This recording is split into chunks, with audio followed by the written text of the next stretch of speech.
Good evening, everybody. So on behalf of the Allergan Foundation and Allergan, I want to welcome everybody here this evening. This is the 18th year we've been doing this lecture series. We've covered all sorts of topics from cloning to gene therapy to drug addiction to immune therapy for cancer. And the goal for this, the mission of this lecture series has really always been about educating the community about the impact that science can have in our lives. And I would say probably today, more than ever, that's an important mission, and Allergan's very proud to be partnering with the School of Biological Sciences here at UCI on this. Tonight's a little bittersweet for me because I'm going to be leaving Allergan, and hence my role in helping to organize the symposium. And so I just want to thank Frank and the school for being great partners over the years, but I'm sure we will, the lecture series continues and will go on. And so without further ado, I will turn this over to Dean Frank LaFurla, who will introduce tonight's speaker. Thank you all.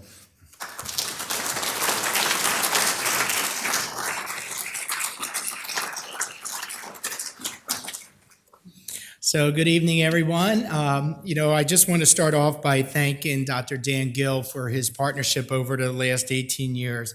It's been truly an amazing ride working with you, Dan, and with the Allergan Foundation to present these wonderful lecture series to the community.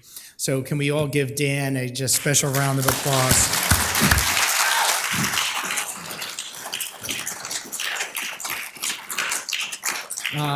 I just want to give a quick shout out. We have a lot of VIPs here tonight, so we're very honored that our Provost and Executive Vice Chancellor, Dr. Enrique Lavernia, is here. He's in the back over there. So Enrique, you want to give a little wave? So thank you for coming. And we have a couple members of our Dean's Leadership Council here. Dr. Mitchell Bryn is here in the first row. And new members, Drs. Tiwari, Nita and Devansu Tiwari are here. It also happens to be Nita's birthday, so happy birthday again. So, many of you who have heard me speak at these events know that one of my favorite quotes is by Carl Sagan, who says that we live in a society exquisitely dependent on science and technology in which hardly anyone knows anything about science and technology. And so I think that's what's so exciting about these particular events.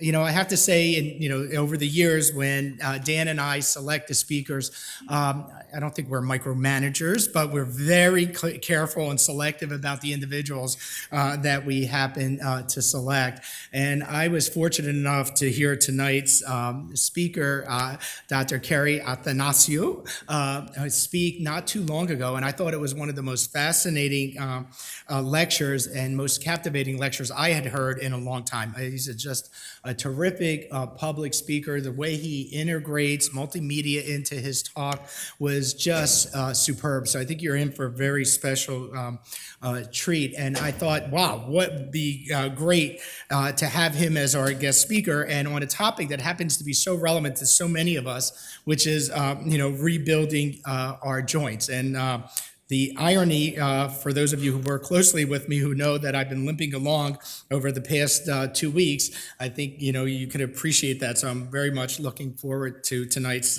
lecture. First, let me thank all the folks in the Dean's office for putting this wonderful series together. It takes a village to almost put these events. So let me just give a very special shout out to our Assistant Dean, Benedict Shipley and Shannon Ingram and Wes Kosecki and Victoria and Liz for all their hard work, and for Robin and Andy as well. So can we give them a quick round of applause?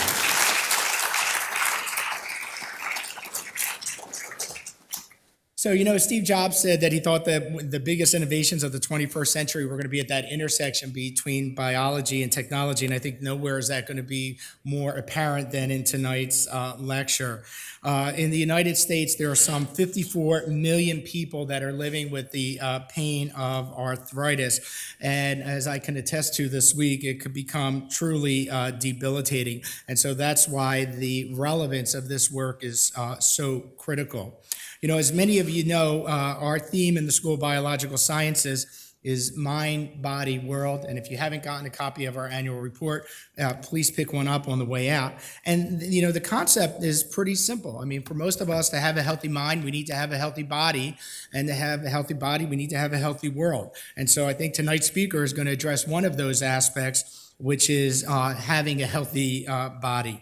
And so let me just give you a little bit of background information about him. He received his Ph.D. in biomedical engineering from Columbia University and has published over 330 peer-reviewed articles. And throughout his illustrious career, he's won many, many distinguished honors and awards, including the Savio Wu Medal from the American Society of Mechanical Engineers, the Herschel Rich Outstanding Innovation Award, and he's also a fellow of the Biomedical Engineering Society and the American Association for the Advancement of Science. And he's also a relatively new faculty member to UCI. So without any further ado, let's welcome our distinguished speaker.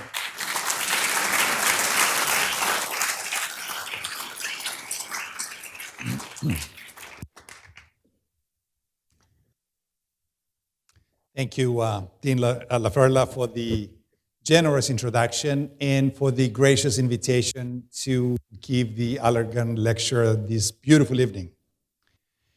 What I hope to be able to do during this talk is to take you with me to visit three salient aspects of my existence and my mode of operation.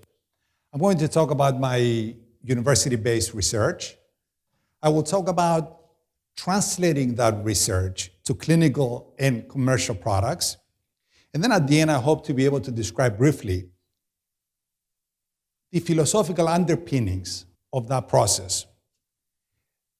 The way that I'm going to try to satisfy both the Aristotelian and Platonic aspects of this talk will be based on this outline here. I will first talk about articular cartilage, and I will tell you that this is a biomechanical tissue, and I will describe what that means. And I will tell you that this is a tissue that does not heal when it gets injured. We will describe these things in due time. Then I will describe a process, a technology that we have been developing to address issues of cartilage healing. That will take about half of the presentation. The other half will be split between these two other topics. I will talk about translating engineering advances to medicine, in other words, technology transfer, and I will describe two examples to illustrate this process. And then at the end, I'm going to talk about that other aspect, this unlikely pathway. But first things first. Let's begin with articular cartilage. In a paper that we published in Science a few years ago, we demonstrated why bone heals and cartilage does not heal. If I look at intact bone over here, I will notice that I have a lot of cells and all these lines connecting these cells, thus cells communicating with each other. If I have an injury on this bone, here is the injury, I will see that I get all these red dots coming in. These are red blood cells bringing oxygen and nutrients to the injury site. I'm going to see all these yellow dots, the stem cells that are going to go there and do the right thing. And then I also note that my bone cells respond to the injury, and before we know it, we're going to get satisfactory healing, filling the defect. Let's juxtapose that to cartilage. Here's cartilage sitting on bone, and this is the vascular aspects of bone underneath here. I have very few cells. Those cells do not communicate with each other. I have no stem cells to speak of over here. So if I have an injury on my cartilage that extends that extends down to the vascular supplies of the bone, I'm going to get some tissue filling the defect, but this tissue is mechanically inferior tissue, and before we know it, it's going to break down again. If my defect stays only in the cartilage layer, only in cartilage, I get zero healing. People have shown that if we go in cartilage and we take a knife, a scalpel, and we draw a line on the articular surface, no matter what we do, that line will stay there forever, indelible, very much along the lines of footsteps on the moon. So therefore, this allows us to say that cartilage healing is still a very difficult problem, unlike what happens in bone. So we study the various cartilages of the human body. In particular, we study the musculoskeletal cartilages. So we study the usual joints such as the hip, the knee, the elbow, the hand joints, the foot joints, the facet joints of our back, of our spine. We study the fibrocartilage of the knee meniscus. It's this wedge-shaped structure that's there to act as a shock absorption to protect the cartilage on the long bones. We also study the TMJ, the Temporomandibular Joint, or the jaw joint, which is a joint that whose afflictions affect primarily women. About 90% of the problems that we see in the TMJ happen in young premenopausal women. There is very precious little information related to the TMJ, but it is an area that is absolutely fascinating. Close to 20% of our population have TMJ afflictions. Now, why do we study cartilage? Let's use it in singular. We study articular cartilage because it is the location where arthritis develops. About 1 in 4 adults suffers with issues of cartilage. 100 different types of arthritis, arthritis, plural of arthritis. And healing is a very difficult problem. As a matter of fact, the dogmatic statement in our field is that cartilage healing is an intractable problem. It has no solution. Something that I forgot to mention at the beginning, I'm happy to see so many people here this evening. And I'm excited, but it's also with a little bit of trepidation that I have to give this talk, because I know that many of you will not have the background, perhaps, to follow the bioengineering aspects of cartilage regeneration. So what I decided to do is have 0 equations, no equations anywhere to be found. And not only that, I try to be very judicious about my use of esoteric terms. So I'm going to try to limit those as much as I can. If I, miss 1 or 2 here and there, please forgive me. Okay, so in sports injuries, or our NBA players, our football players, we know that they suffer cartilage injuries often, and frequently those are career-ending. For example, unbeknownst to most historians, Einstein started down the road of professional basketball before an ankle injury diverted him to science. Okay, Einstein wasn't an NBA player, but we do know lots of people whose injuries come to an end because simply when they sustain a cartilage injury, the tissue doesn't heal, and that is pretty much the end of their careers. So when I was a student, we knew the books would say that the people who described that cartilage is such a difficult tissue to heal were some surgeons in the, 17th or 18th century. I said, there's no way. Let's go back and look at it more carefully. When we wrote this book, shown here, we went back to find out if others spoke about cartilage. And we see that Aristotle, for example, wrote that when cartilage is cut off, it doesn't grow again. If we visit with the famous Persian physician Avicenna, we see this incredible body of work where he refers to cartilage as this flexible but second to bone in hardness. And cartilage, he says, in the case of joints, prevents the tissues from being torn by the hard bone. So cartilage has been recognized as a very important but also very difficult tissue for a long time. So By the way, we also came up with the Greek original classical text, that classical Greek text in here, and we worked with our colleagues from UCI's Thesaurus Lingua Greca to get that up there in case you're interested. So I said arthritis, right? So what causes arthritis? And there are as many etiologies or descriptions of arthritis as there are people studying arthritis. I found the best description of arthritis in this movie, There Will Be Blood. And here is Paul Dano explaining to us what causes arthritis.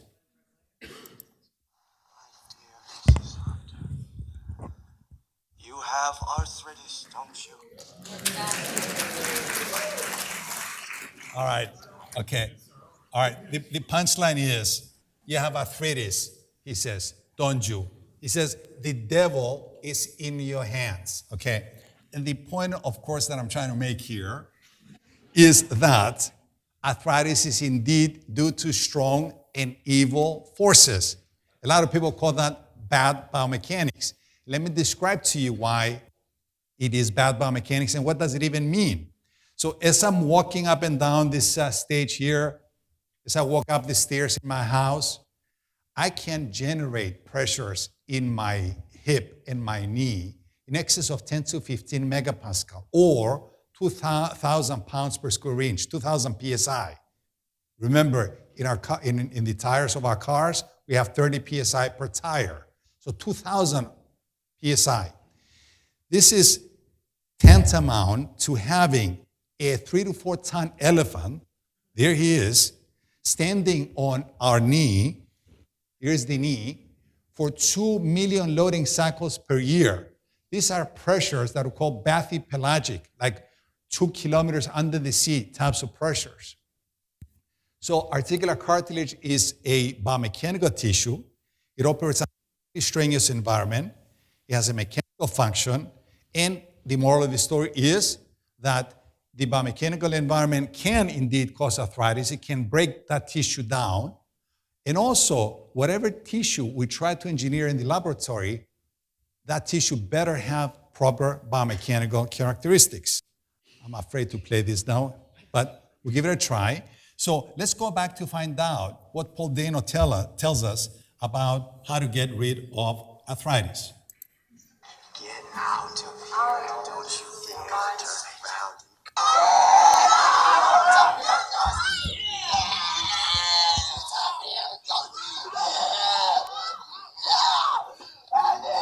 around. Okay, and it left.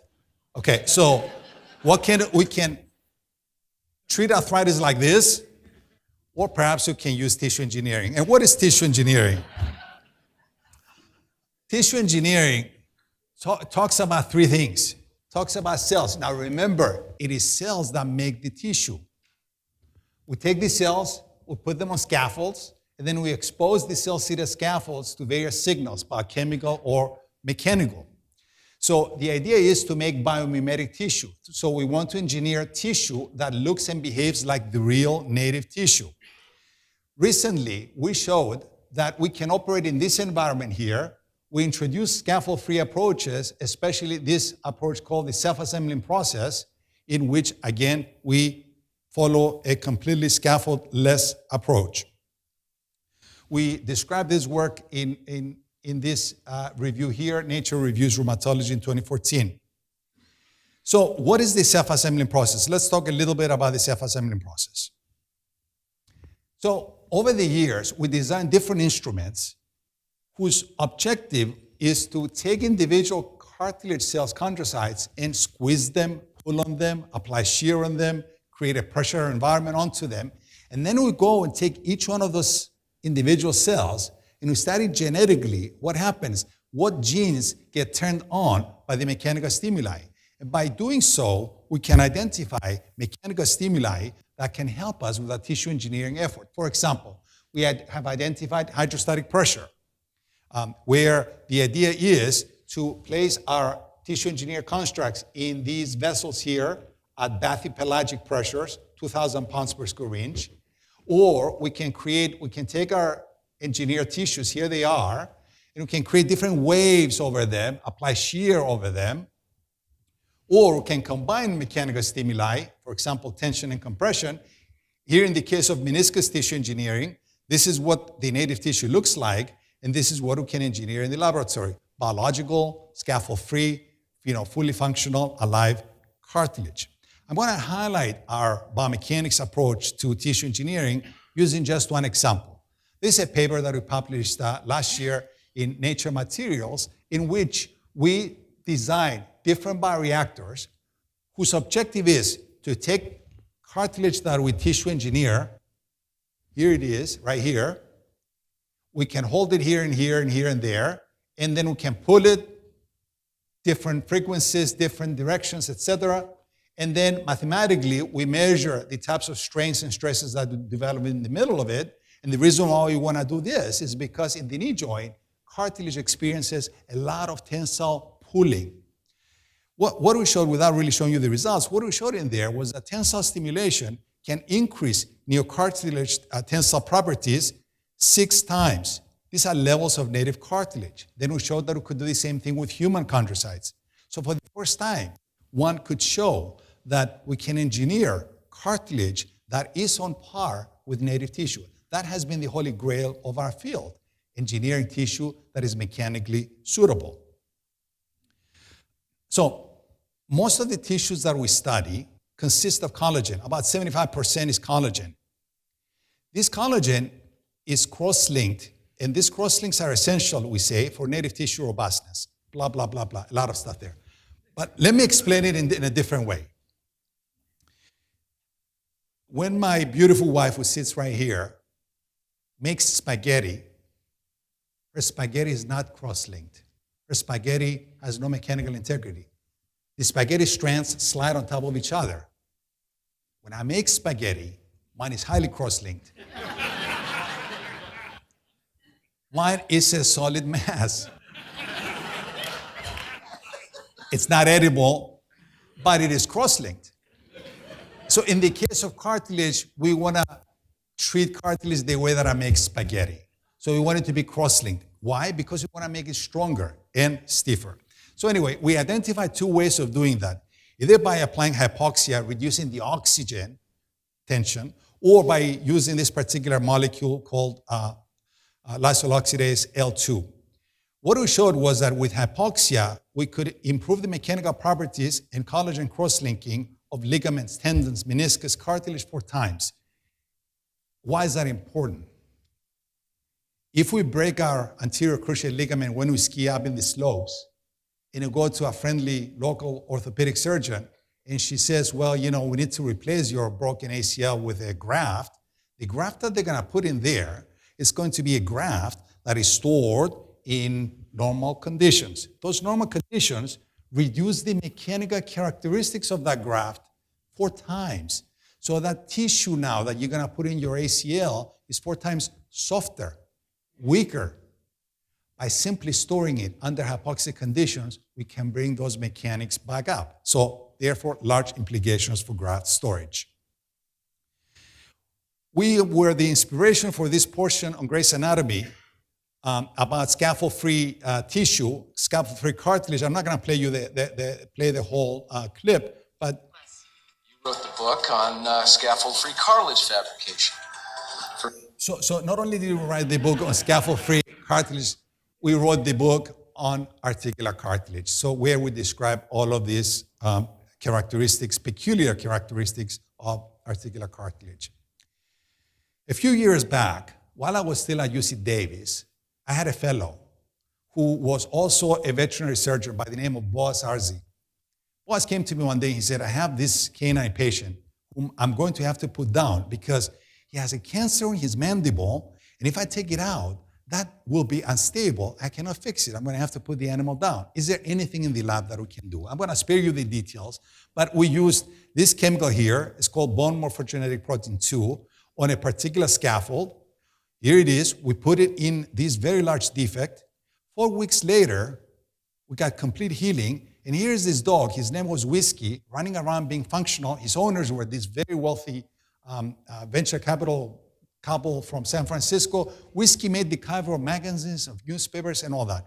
Since that time, we were able to show that we could regenerate segmental mandibulectomy, so large bony defects in the jaw, or non-union fractures that are not going to heal on their own.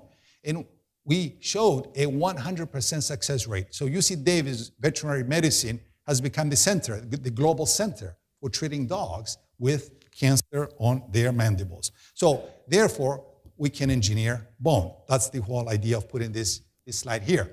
Now, because of that work and other work that I don't have the time to talk about, the New York Times had a cover article in their health section on us, rebuilding our badly broken pets.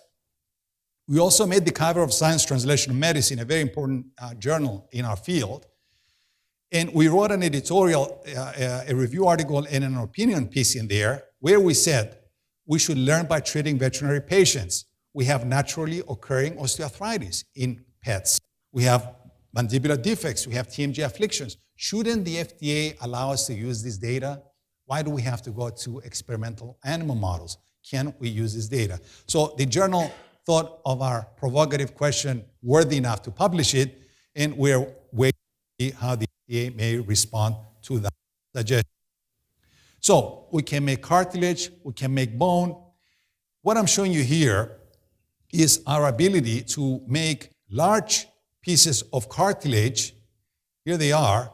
We can then drape them over bone and thus create, again for the first time, the condyle, an entire condyle, say, of the knee joint. Now this is in vitro. I haven't put it in vivo yet, in an animal model. I'm only going to show you one animal study, which we completed recently, and it should appear in Science Translational Medicine in the next few weeks, we hope, in which we show that we can engineer the TMJ disc using the mini pig as the animal model. So the idea was to tissue engineer TMJ disc implants from allogeneic rib chondrocytes. So we go to this pig here. We remove a little bit of his rib cartilage. We take the cells out. Using the technologies that we developed in the laboratory, we can engineer cartilage, and then we can go to another pig and insert it inside his defect. We had to develop this new surgical approach here. So here's the TMJ disc in here. We create a slit. We take one side, we create this defect. Here it is. Then we take the tissue engineer construct. Here it is, scaffold-free. We pop it inside the defect. We suture the defect. And lo and behold, 8 weeks later, we see that all of our animals that were treated with the tissue engineered implants exhibited complete closure of the defect. Unlike the ones that did not receive the engineered implant, there was no healing at all. Now, I'm an engineer and I like numbers. I like quantitative things, not just pictures. So we went to measure the degree of healing. So we show that tissue engineering allowed us for 4.4 times, 440%, more extensive defect closure, 3.4 times stiffer repair tissue, much less osteoarthritis in the joint, much better integration. And because this is an allogeneic approach, we are always concerned about immunology. Will the body reject the allogeneic cells? We did our immunological studies and we showed minimal immune response against the implants, thus allowing us to say that tissue engineering results in outstanding, not just good, outstanding healing of TMJ disc defects in the mini pig. This study is very important because not only is it the first study to show healing of a cartilaginous tissue of the TMJ, it is the first study to show healing, complete healing of any cartilage defect.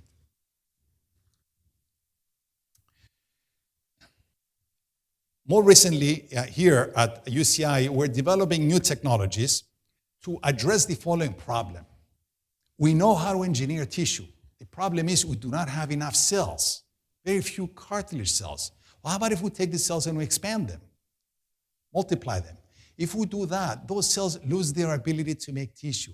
They change their character very quickly. So cartilage cells lose their ability very fast. They cannot be expanded. We have developed these technologies that allow us to purify, expand human chondrocytes. From one cell, we end up with 12 million cells. while preserving those cells' ability to form cartilage. So we're very excited about this because conceivably, with one biopsy from one patient, a little bit of cartilage from that person's rib cartilage, 1 centimeter cubed, can allow us to cover defects in 10 million patients. So very exciting technology. This can be employed by existing cartilage companies, and we can also use it with our self-assembling process to make either autologous or allogeneic cartilage. And of course, I want to acknowledge the people behind this work, Hinam Kwan, Wendy Brown, and my trusted colleague of many years, Jerry Hugh. So what's our objective? Our objective is not just to treat small focal lesions. Our objective is to address the entire articular surface. So we can take primary or passage cells, we can use our approaches to expand those cells, and then to engineer the tissue. And right now, this is the gold standard for large defects in cartilage. There's nothing, metal or plastic. And this is what we can engineer in the laboratory, a live, biological, biomechanically suitable articular cartilage. Again, we haven't used this in vivo, so I'm anticipating your questions. This is all in vitro, but it's super exciting that finally, after all these years, we are at this point. So that was the first portion of the talk, the longest. Let's now talk a little bit about the technology transfer activities pursuing laboratory.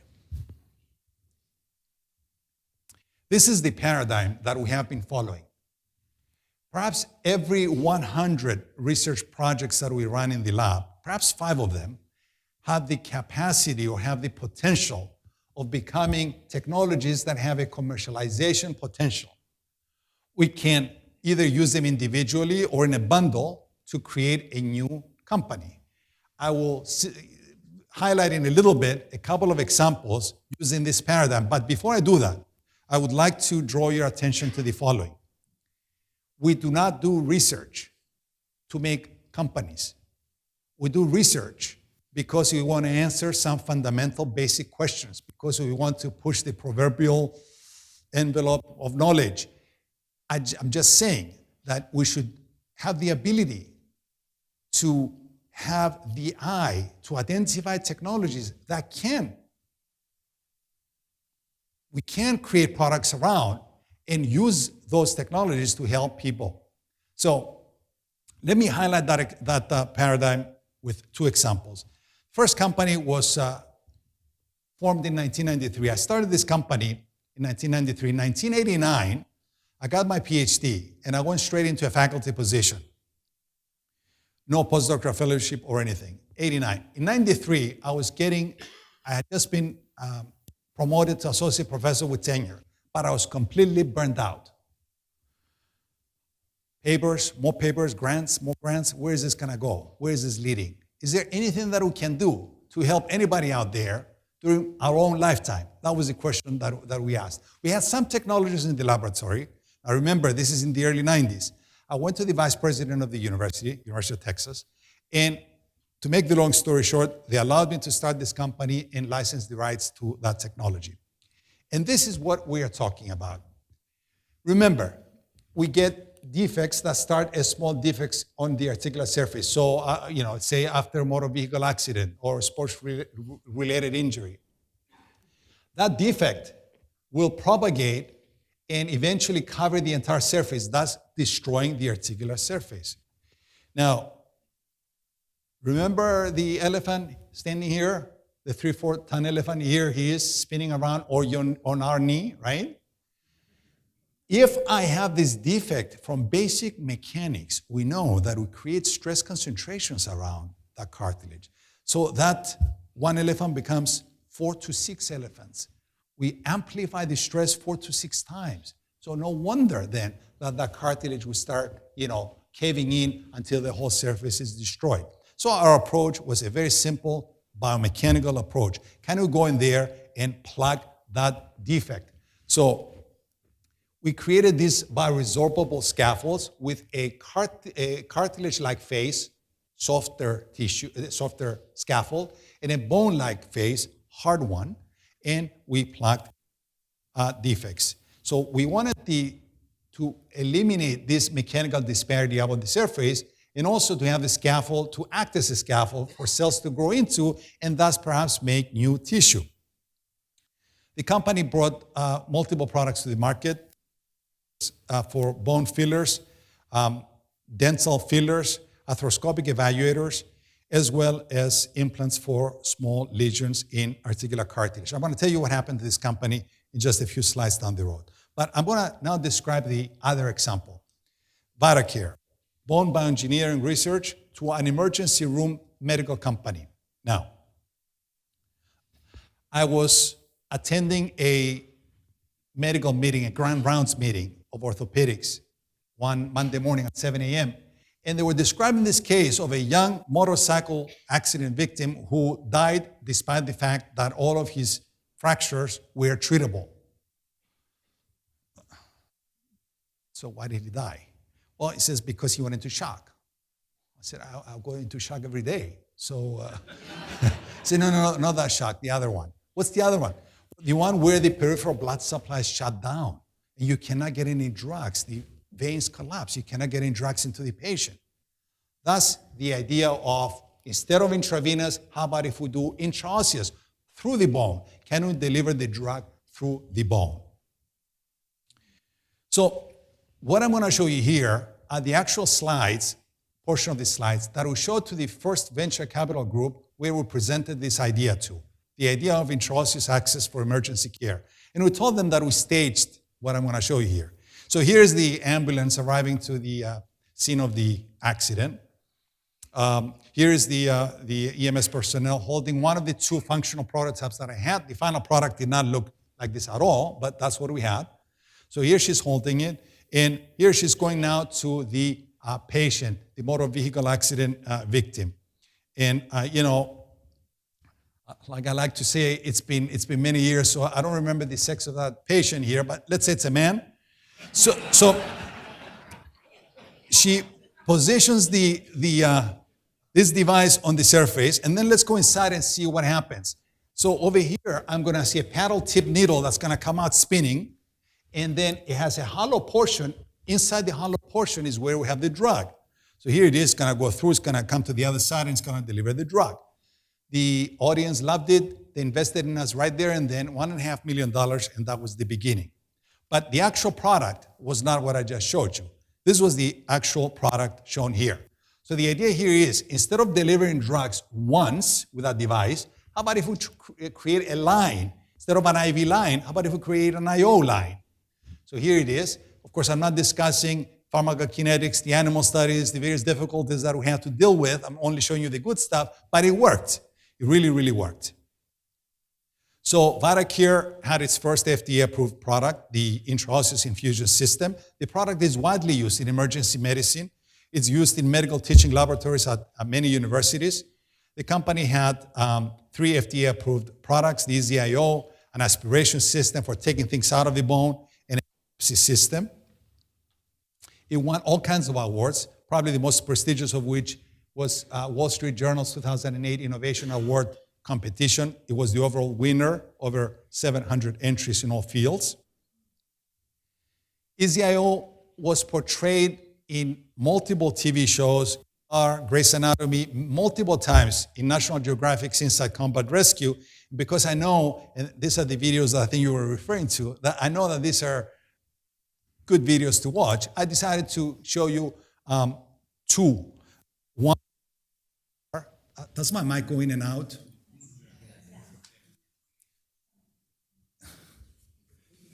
You can hear me? So I'm going to show the first one. It was on ER. So let's take a listen. Damn it, I need a little tube. Who did this? Must have been the same guys who busted up the pops. Looks like the work of meth heads. What's this kid's story? 3-year-old hypertensive and bradycardic. Looks like traumatic head injury. Okay, I'm in. Bag him at a rate of 40. Pulse hanging in the 60s. I still don't have a line. Okay, throw me an IO needle. Oh, you don't want to do that. Trust me. Oh, yeah, Trust me. I do. Betadine. The IO drills are great. Wait till you see this. We don't have the beats model. Yeah, we do. We got it in last week. I'm gonna show you how to drive this baby.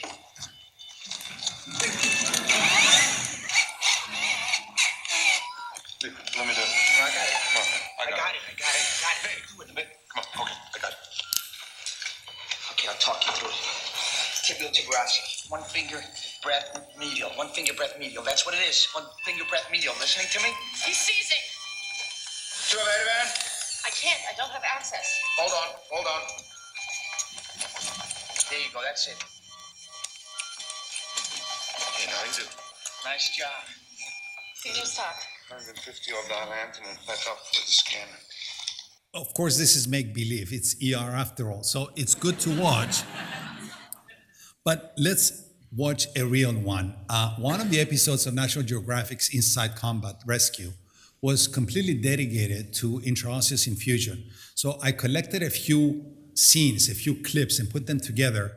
It's gonna take like maybe 2 minutes, and we're gonna watch it next.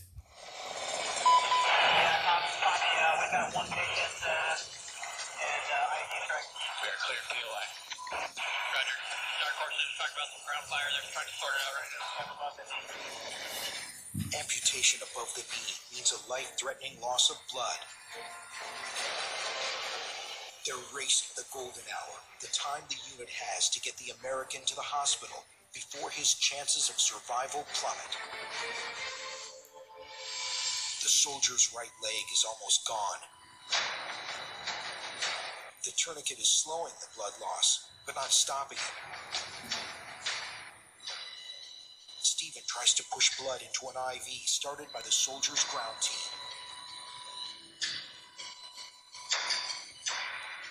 Nothing. Fred makes the call. Prepare an IO, a needle that delivers blood directly into the bone. 10 minutes.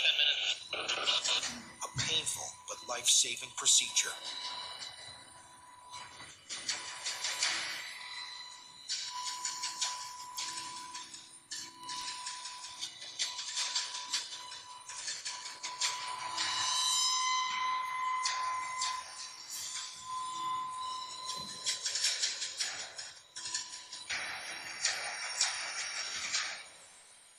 At last, life-saving blood flows into his body.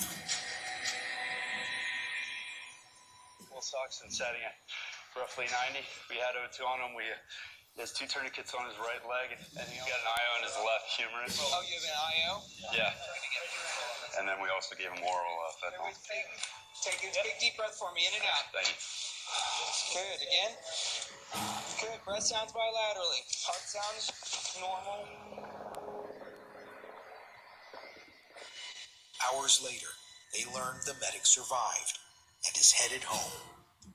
So every time I watch this, I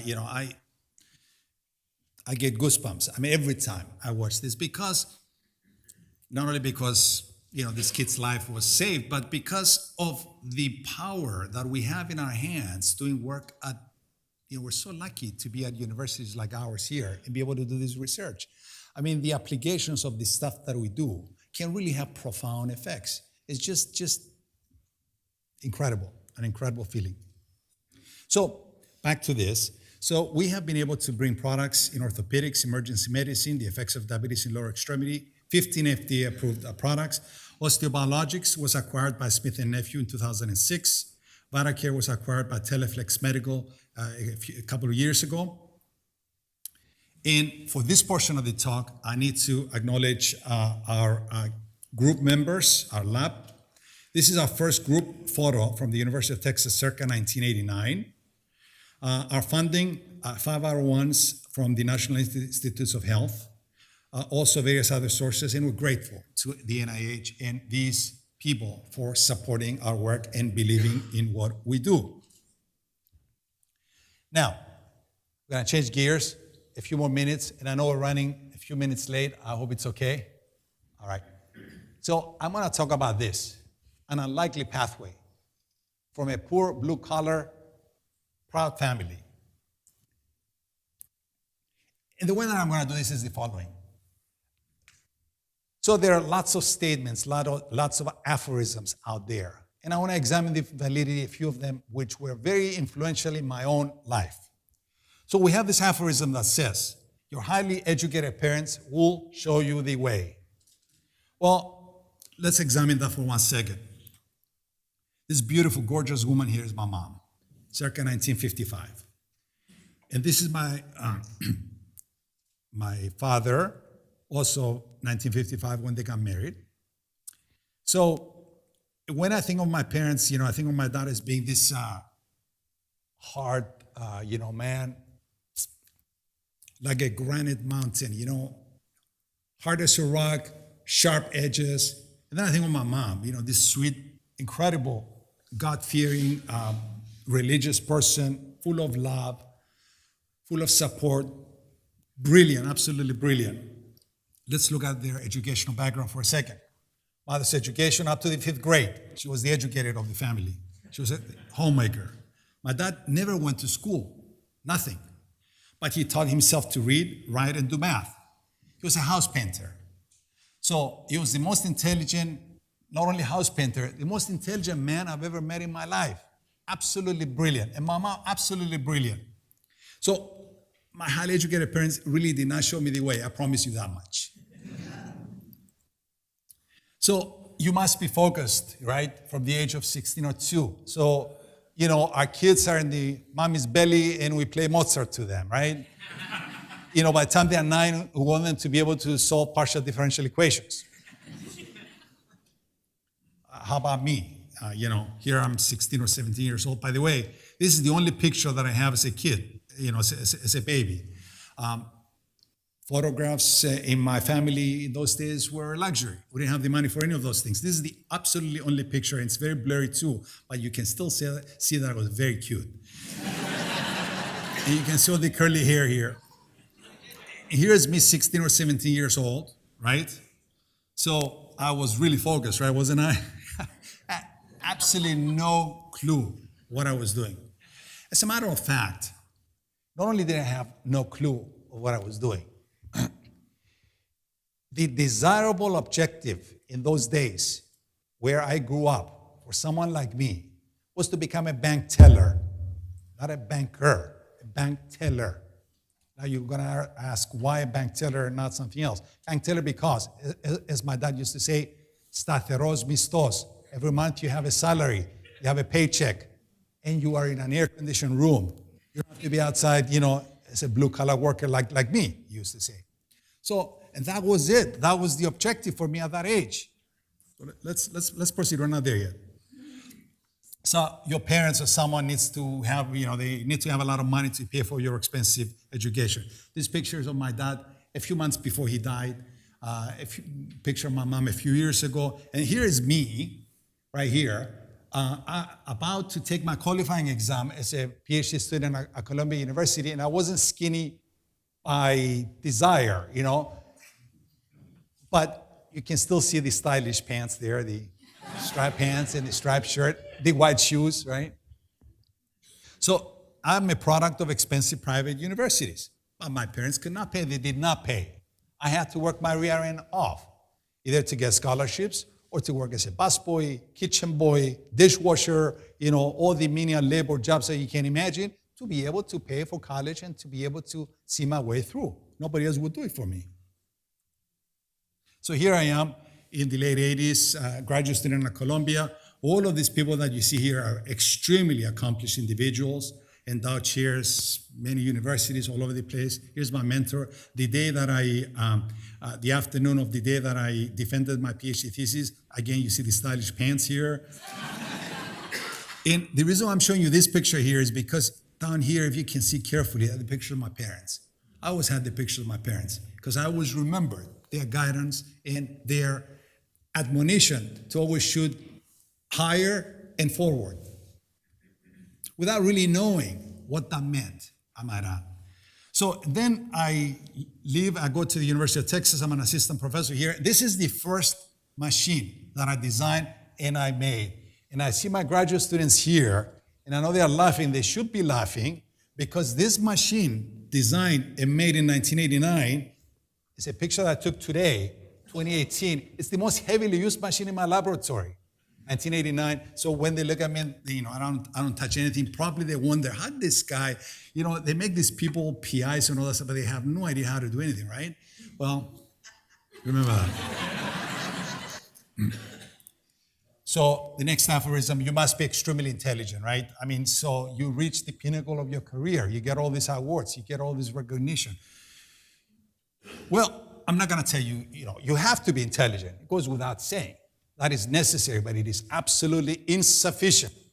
You must have a well-developed ethos, hard work, ethical compass, principles. And for me, equally importantly, you must end Aristevin. You must always pursue excellence from Homer's Iliad. And I add, with passion. To me, that is the key. Always strive to do the best that you can. So what are my fundamentals? As I'm standing here in front of you today. Well, the number one fundamental is my family. Undoubtedly my family. My wife and our boys. And every time I see this picture here of my boys, actually here, this picture, them graduating from college last year and all that, I always think of them at this age here. The reason why I think of them at this age here is because of the following, and allow me to relate the following story. One of my PhD students was getting married in Houston, and we got invited, the four of us, to go to the wedding. So here we are in church there, and the kids are so climbing up the walls, the pews and this. So my wife comes up with a great idea. Let's give them 2 pens and a piece of paper and let them do their thing. So fine. So the kids are, on the pew there, writing, drawing, etc. The ceremony went on, not a hitch, not a problem. Everything worked very well. We're about to leave. I'm like, I'm so happy. So as I'm leaving, I noticed that Aristos, this one here, put something in the pew in front of us, in the back of the pew. So it was an envelope. I take the envelope, open the envelope, there is this folded piece of paper. I take it out. Here it is. Let's turn it over here. So he pledged $500 per week. He wanted contribution envelopes, but not electronic fund transfer. He put his name, the address, our phone number, and he signed it. Anyway, I had to share this story, but back to the important stuff. So family, by far, number one on my list. Number two on my list, my PhD students and fellows. What you see up there is 60 of the most brilliant people out in the world. And my PhD students and fellows who are here this evening, if you exclude them because they're still in training, the rest of the people that you see over there are endowed chairs, famous professors, captains of industry, successful surgeons, MD, PhD professors, venture capital, partners, etc., etc. My research and its translation, like I described to you, it's very, very important to me. I believe in confidence with humility. I'm a very confident man. I really believe in our capabilities and what we can do, but I do not need to be carrying a banner saying, I am the best. This cartilage is the best. Unlike other people out there, I don't do that. Humility is very, very important. I believe in humility. I believe in hard work. Nothing is going to happen unless you work really, really hard. And monolithic passion toward excellence. And Aristevin, always try to be the best. Fundamentals. We live in the best country on earth, the greatest nation on earth. And anytime I hear anybody say otherwise, I really get irritated. This is the best country on earth. This is a country that gives opportunities to a house painter's son to be standing here this evening and talking to you. What other nation on earth can do that? We got to pay this country back. We got to contribute back. It's always one of my drivers. We got to pay back. We got to give back because this country is the greatest country on earth. No boundaries in artificial walls. Remember I told you the story, the story of the bank teller, right? That was my wall. Somebody created it for me. The best that you can do is be a bank teller. You cannot really see outside of that wall. Tear these walls down. Oh, okay, it sounds like Mr. Gorbachev. No, that's not what I meant. I wasn't going for that. But don't allow anybody to build these walls around you, Do not allow anybody to build these walls around you. You got to reach out and you got to go for the best. There are no walls. They're all artificial. So what are my important rules? Enjoying what I do. And I'm going to relate that story. Enjoying what I do.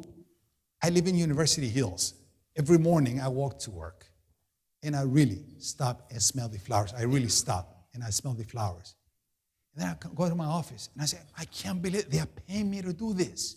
They are really paying me to do this. And they pay me pretty good dollars too to do this. So I love what I do. But we also need to be like a pachyderm, develop a thick skin. Why? Because in our business, failure is always there. Rejection, slaps on the face, left and right. This thing gets rejected, the other thing gets rejected. Well, get used to it. Failure precedes success. Success is predicated on failure. So we have, I believe, a finite political capital. We need to expend it wisely. We can replenish it, but it's very easy to spend and very difficult to replenish. And last but not least, determining one's legacy goals. We're all gonna die. We're not gonna take neither dollars nor pennies with us. It's whatever we leave behind. What is my legacy? I mean, I've been grappling with these issues for a long time. So what is my legacy? My legacy is up there. My legacy is these two young men here that I hope they grow to be incredible men, honest, hardworking, net contributors to society men. These PhD students and fellows of mine, every time they get an award, any success that they accomplish, I'm the first one to applaud. I'm so proud of them. I'm so fortunate to be surrounded with these truly incredible people. They're my second kids, and I really mean that. And of course, my research. If we can do stuff that not only pushes the envelope of knowledge, but also helps people out there, I mean, can you be any luckier than this? So my last slide, Dean LaFerla, sorry, I took me a little too long, but first thing that I'm going to do is my thanks to UCI's Ayala School of Biological Sciences, and of course, Dean Frank LaFerla, for entrusting me to give the Allergan lecture this evening. And I am very proud to be the Allergan lecturer. I appreciate very much the opportunity. I'm extremely happy to be a member of the UCI family. This is an amazing university. I did my homework very, very well before I joined last July. This is an amazing place. Every day I discover new resources that are unique. We have exceptional leadership, not because my provost is sitting over there. I say that even when he's not sitting over there and my dean's sitting on the other side over there, I say that when they're not around. We are surrounded by these exceptional leaders who are not only exceptional administrators, they are role models for me to follow. And on top of that, they are incredible human beings. So I'm very happy to be a member of the UCI family, and in particular, the Samueli School of Engineering. Deep gratitude to my group members, especially my trusted colleague of so many years, Jerry Hugh, who's sitting there in the audience, and my graduate students and fellows. And lastly, this evening is dedicated to the most important, most influential, and most beautiful women in my life. My wife, Kylie Athanasiou, and my mother, Anastasia Athanasiou. The reason why I'm a little choked up, and I apologize for that, is because tomorrow morning, my wife and I are leaving urgently to go back. My mom is on her deathbed. This is her last days. But this woman has been, the most influential, the most intelligent, the most everything that I have in so many ways is because of her. Anyway, so I dedicate this presentation to these beautiful women here. I thank you very much for your attention. I'll be delighted to take your questions.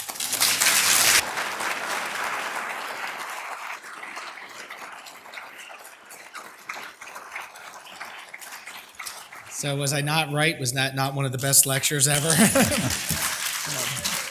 So thank you. That was one of the most heartfelt and sincere lectures. We have time for a few questions from the audience. Okay, first, I'm a little confused. I've kind of now through the whole scope of the talk understood articular arthritis. So I always thought that as osteoarthritis, it's immune, autoimmune mediated. I'm a little confused on that, number one. And then number two, how do you know when IO is indicated versus IV? I mean, they're kind of making these split-second decisions, but isn't IV preferable if the veins aren't shut down? So, first question, osteoarthritis is not an immune disease. Rheumatoid arthritis is. There are 100 types of arthritis. So primarily what I was talking about was the type of arthritis, which is the most usual one, the osteoarthritis. The second question, of course, if one can do IV, that's preferable. It's easier, it's what everybody knows how to do. But like I indicated, there are many, many cases where that's not available. So for instance, that one soldier there who was dying, they could not get anything through his veins. They had collapsed. So I mean, how do you know when you're going to switch? Because you cannot start an IV line. You cannot get anything through the IV route. Okay, back here. I have a question. You said two things increase the tensile strength of cartilage. One was repeated exposure to tensile force, and number two was hypoxia. Is that also true of exercise, that repeated exposure to basically a force would increase its strength, and if you exercise to the point of anaerobic oxygenation, that you actually increase the tensile strength of your cartilage, or is that just for stored cartilage? The two are uncoupled. So under normal conditions in vivo in the joint, we have reduced oxygen. So cartilage cells operate essentially in a hypoxic environment, very low oxygen tension. So the exercise, it's exactly what we do with those constructs. We exercise them, we make them stronger. But there's a limit as to what you can do. And if you over-exercise it or if you under-exercise it, you get something called overuse or disuse degeneration. So there is a sweet spot in there of exercise that has the anabolic, the good, the positive effect. Lower than that or higher than that, we have catabolic effects or bad effects, negative effects. Thank you.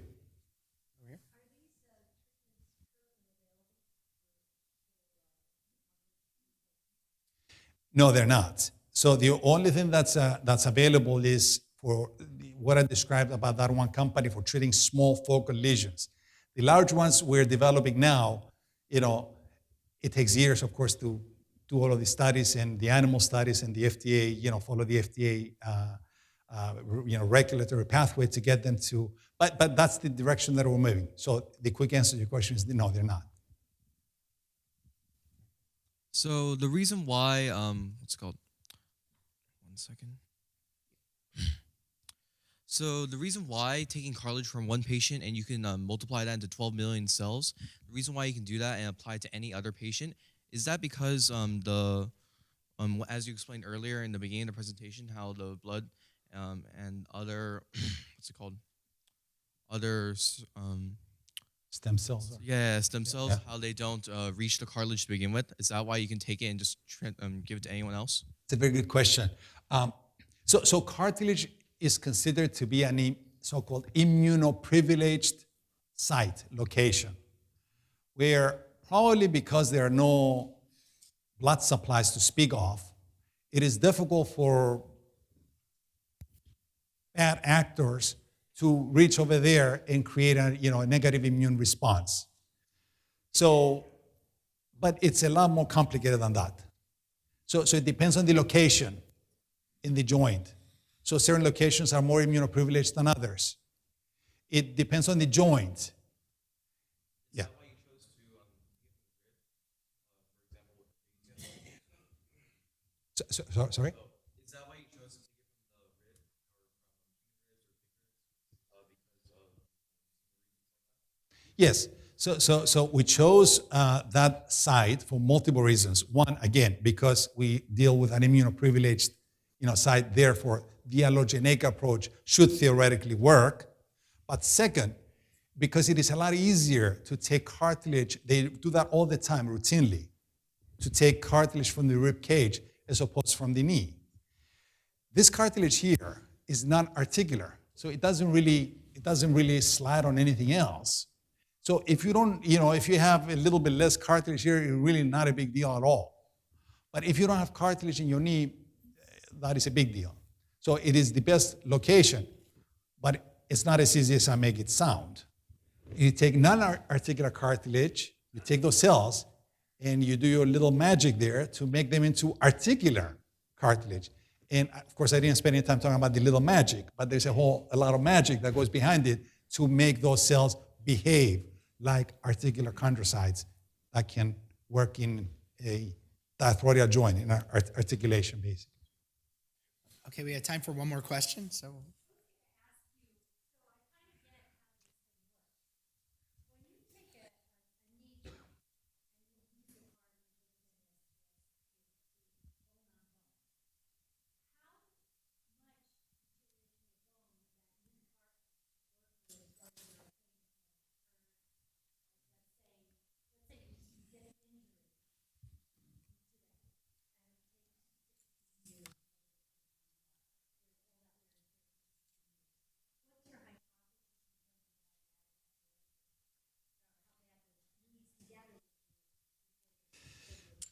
Yeah, no good. That's the quick answer. No good. If we allow the... Please repeat the question. So the question is, if you sustain an injury, say in your knee, in your cartilage, and you let it fester, it takes a long time. Say you go back 15 years later or 10 years later, what would happen to that surface, and how would potentially these treatments work in a situation like that? So if you let it sit that long, then it becomes a chronic degenerative, process. Right now, it is virtually impossible. There's nothing you can do about it except replace the entire thing with metal and plastic. What we hope to be able to do in the future is, if we have a so-called compartment in the knee, so a portion of the knee, a large portion of the knee that degenerates first, if we can replace that with biological tissue, that we will arrest the development of the disease and stop it right there. But if it engulfs the whole surface, right now there's really no solution except total joint prosthesis. So I know that many of you still have some questions, but we will have a reception here.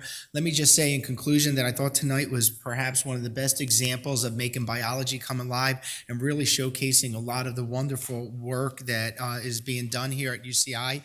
For us here at UCI, in some ways, we're like PBS. We really depend on viewers like you. So if you're very interested in bringing hearing more about these events, we're supporting some of the research. Robin Martinelli's here and Andy Danuso is in the back as well. And so with that, we have a small token of appreciation to Kerry. Thank you for such a fantastic talk. Thank you. Thank you very much.